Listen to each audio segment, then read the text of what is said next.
If you're looking at the Eskute D200, you're probably wondering one thing. Is it actually legit, or is it just another overhyped e-bike? Well, I took a closer look. And honestly, the D200 looks pretty impressive for the price. It comes with a 48-volt, 10.4 Ah battery. Eskute claims up to 55 miles of range with pedal assist. You also get a peak 1200-watt hub motor and a top speed of around 28 miles per hour. The 20-inch fat tyres are another big plus. They should give you plenty of stability. The front suspension also helps make rough roads more comfortable.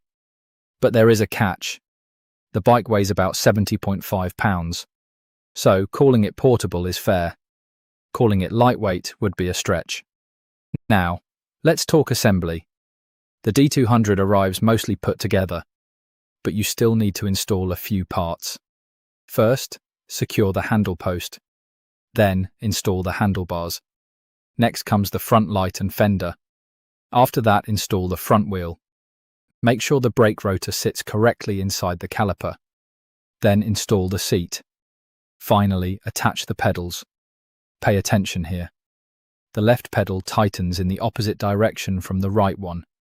Before riding, check everything. Tighten the bolts. Check the brakes. Check the tyres. Make sure the folding mechanism is locked properly. So, is the Eskute D200 a scam? From what I found, no. It appears to be a real, fully specified e-bike with proper assembly instructions and manufacturer support. But don't expect a premium lightweight bike.